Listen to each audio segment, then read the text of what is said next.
Y bueno, yo le quería traer como fecha de efemérides, ¿no? El viernes, Sí. 19 de julio, Sí, sí. se cumplieron 100 años de la masacre en Apalpí. Sí. Que ¿dónde pasó la masacre en Apalpí? Pasó en el sur de mi ciudad, de Machagay. En 1911 se creó una reducción ahí en ese lugar que se llama Napalpí, donde nuclearon un montón de familias originarias, tanto Mocoví como Com, y lo hacían trabajar en condiciones de explotación, en la cosecha del algodón, en la carbonería, etcétera. Y la única forma de alimentarse que tenían era ir y comprar los alimentos a el almacén del administrador. Entonces siempre quedaban a deber. Y otra cuestión también era que no los dejaban salir de esa reducción del área de las 20.000 hectáreas. No tenían acceso a la salud, no tenían acceso a la educación, o sea, en condiciones de explotación. Entonces, en 1924, ellos realizan un paro, como obreros rurales, digamos.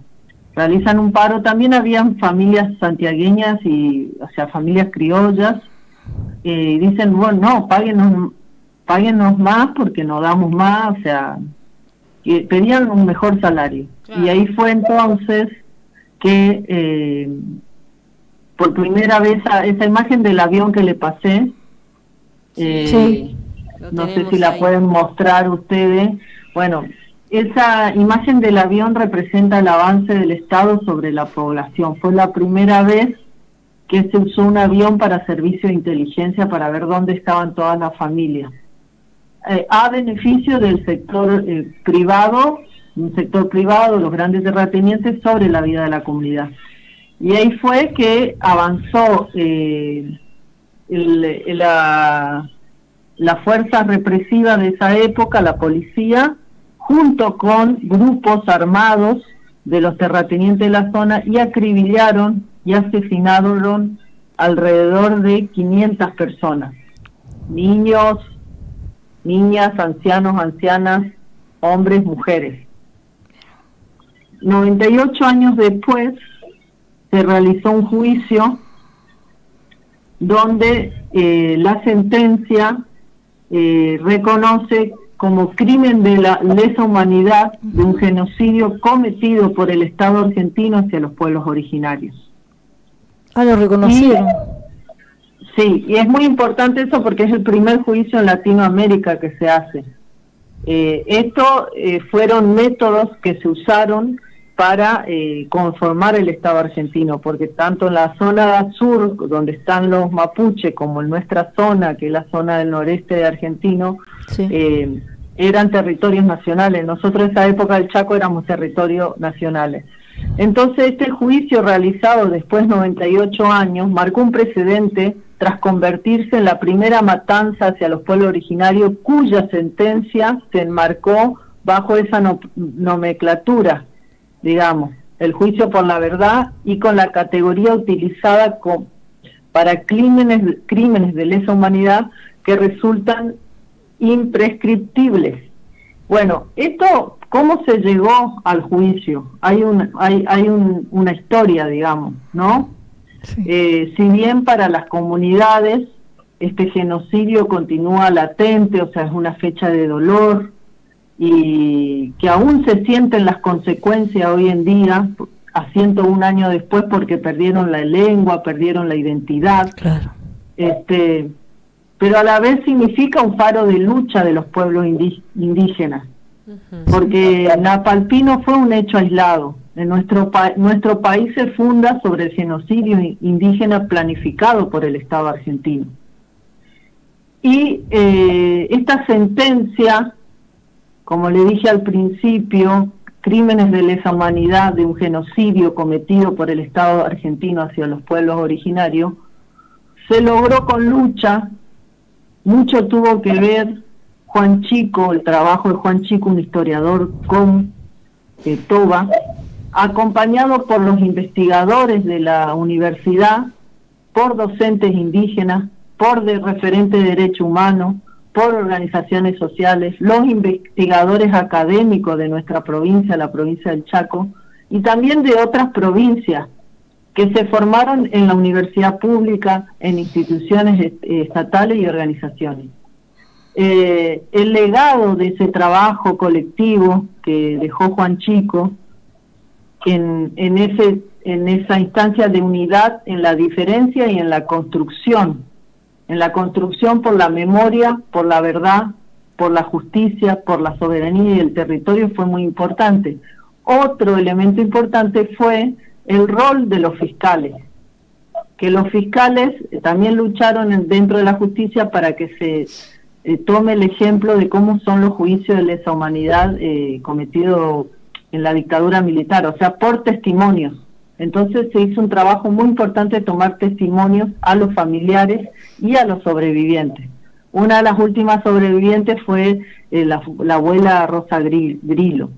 En una entrevista, preguntándole al fiscal Vigay si las heridas provocadas por la masacre, digamos, si hay una reparación. Y él plantea que las heridas provocadas por esta masacre, con estas características, es imposible de hablar de una reparación absoluta, porque el daño es inconmensurable, que de ninguna manera podrá repararse. Pero, sin embargo, lo que sí se intenta a través de la reparación histórica e integral, mediante esta sentencia judicial, son herramientas valiosas que intentan redignificar a las víctimas, reconocer el derecho a la verdad que tienen los descendientes y todo lo que hace a la no repetición de estos hechos tan graves, digamos. Así que bueno, eso era más o menos lo que quería comentar. En la sentencia, que hay un libro, Verdad y Justicia, por Napalpí, eso se puede encontrar en internet. Dentro de los puntos de la sentencia se plantea hacer donde fue el casco histórico, ahí donde fue la administración de la reducción de Napalpí, hacer un museo. El equipo, el equipo que está trabajando interdisciplinariamente logró todo el año pasado, o sea, la sentencia fue en el 2022, ¿no es cierto? Sí. En mayo del 2022. Del 2022, que estábamos más o menos saliendo de la pandemia, a hoy se logró, ¿cómo es?, digitalizar toda la documentación que había de la administración de la reducción de Napalpí. Que es muy importante para lo del museo, ¿viste? Sí, importantísimo. Así que bueno, eso era más o menos que quería comentarle como hecho histórico importante, teniendo en cuenta hoy la situación, ¿no?, de las comunidades originarias, que lamentablemente este gobierno que está llevando adelante una situación donde están sufriendo despiadadamente y cruelmente por este ataque a esta política que lleva este gobierno de Milei, que es ajustadora, entreguista, con medidas fascistas y represivas. Sí. La ministra Bullrich también, nunca me sale, chicas, el mismo apellido de esta persona, ¿no? Bullrich, con complicidad de algunos gobernadores, y que están desalojando a los territorios, de los territorios de las comunidades originarias. Y eso afecta tanto a los niños, a los ancianos, está la situación del hambre, la desnutrición, enfermedades, y eso se va agudizando. Y perdón. No, estoy bien. Y este domingo, el Día del Amigo, que muchos y muchas estábamos festejando el Día del Amigo, sí, se produjo en la ciudad capital de la provincia de Neuquén un tremendo represión a las comunidades originarias. Las comunidades originarias estaban haciendo una protesta pacífica frente a la Casa de Gobierno de la provincia de Neuquén, solicitando, 4 comunidades solicitando la personería jurídica. ¿Qué es la personería jurídica? Es el DNI de la comunidad. Claro. Que los vienen pateando. y de golpe a las 10 de la mañana llega la policía con una orden del juez, y ellos quedaron sorprendidos porque no estaban haciendo nada, no estaban interrumpiendo el tránsito, nada, sino estaban en la vereda de la Casa de Gobierno, porque ya se agotaron como varias instancias de negociación, y en realidad el 8 de julio, del 8 de julio, martes creo que era el 8 de julio, martes, sí. El gobierno se había comprometido que sus ministros iban a llevar a la comunidad los papeles, y no los llevaron. Por eso volvieron de las comunidades y estaban haciendo esa protesta. Y como nada, de las 10 de la mañana a las 10:30, un despliegue, un operativo terrible, entendés, que hasta le pegaron a niños, niñas, llevaron arrestados a 17 personas, algo descomunal. No salió por ningún lado. Tengan en cuenta, chicas, que... No. ¿Sí? ¿Me escuchan? Sí, sí. ¿Me escuchan bien? Sí, tengan en cuenta, acá. chicas, que desde la muerte de Carlos Fuente Alba, ¿se acuerdan del maestro? Sí, cómo no, sí, siempre lo recordamos, sí, sí. No había una represión de estos precedentes en la provincia de Neuquén. Mirá. Bueno, gracias a la solidaridad y a la movilización del pueblo neuquino, se logró que se liberen.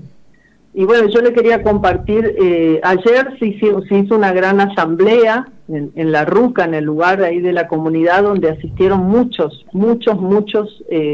personas, representantes de organizaciones sociales, de derechos humanos, educativas, porque dentro en la represión también metieron presa a la secretaria de prensa del gremio de los no docentes de la facultad. Sí, sí.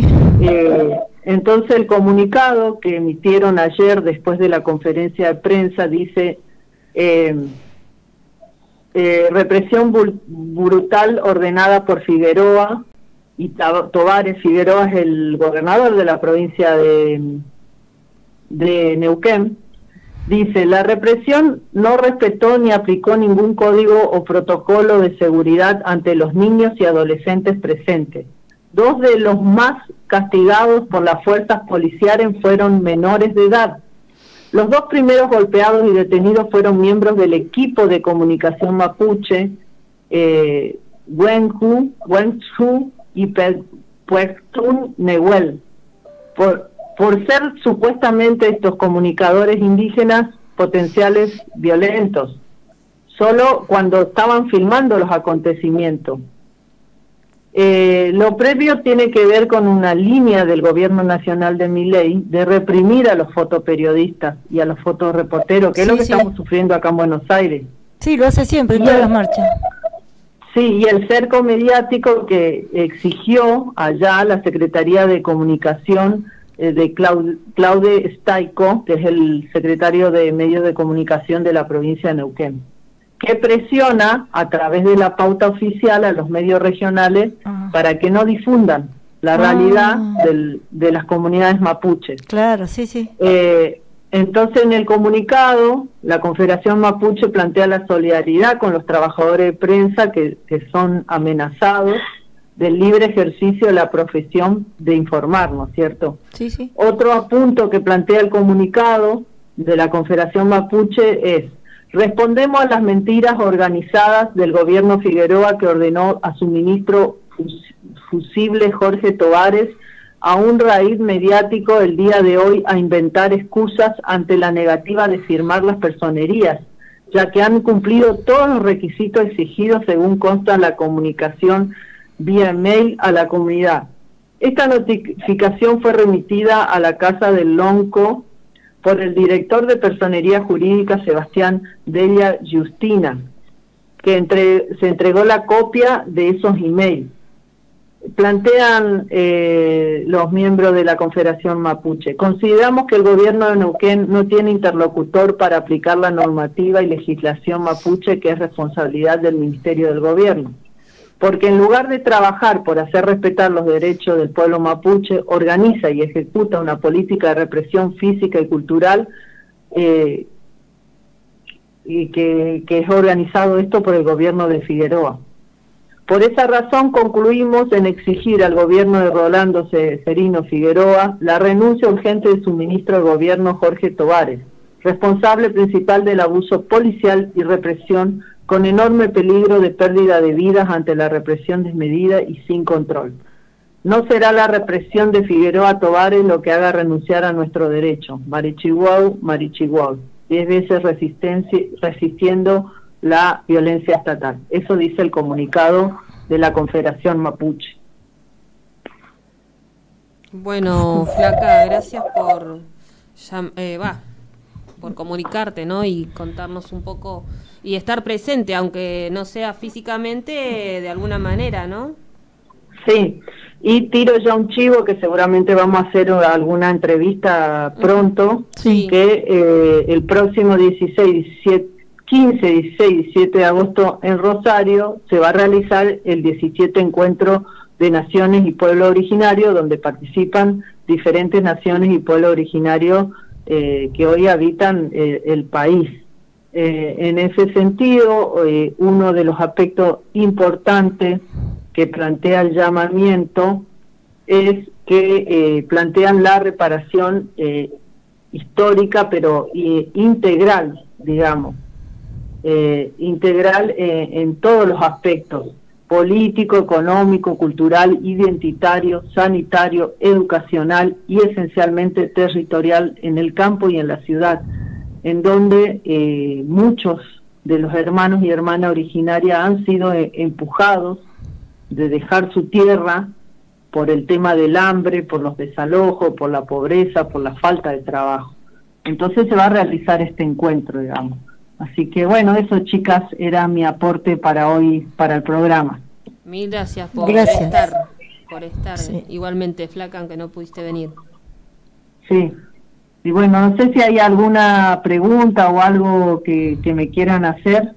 No, qué importante esto de que se reúnan los pueblos y que traten de todavía tener su identidad, su cultura, porque realmente es eso lo que esta batalla que dicen cultural es parte de eso, ¿no? De hacer desaparecer a los pueblos originarios.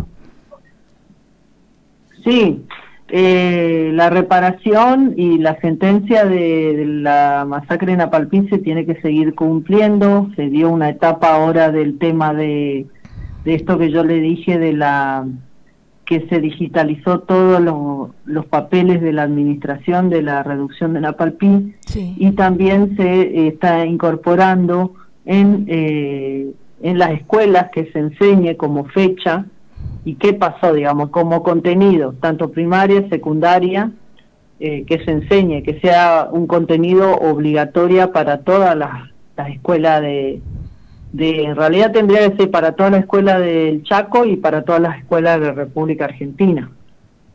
Claro, como parte de la identidad de la Argentina. Uh-huh. Sí, es muy importante eso. Sí, bueno, chicos, chicas, eso ha sido todo por hoy para mí, para el aporte para ustedes, y estaremos en contacto y espero que el martes que viene pueda estar presencialmente en el estudio de nuestra querida radio FM Arraigo 102.7. Sí, Flaca, te vamos a estar esperando. Bueno, que si no, pasen así, linda tarde. Y si no, sí, por también. Supuesto. Genial, por sería. Supuesto. Sí. Es un gran aporte también. Sí. Bueno, gracias, Flaca, estamos en contacto, entonces, como decías. Estamos en contacto, un abrazo grande, chicas. Igual, un abrazo para vos. Igualmente, gracias.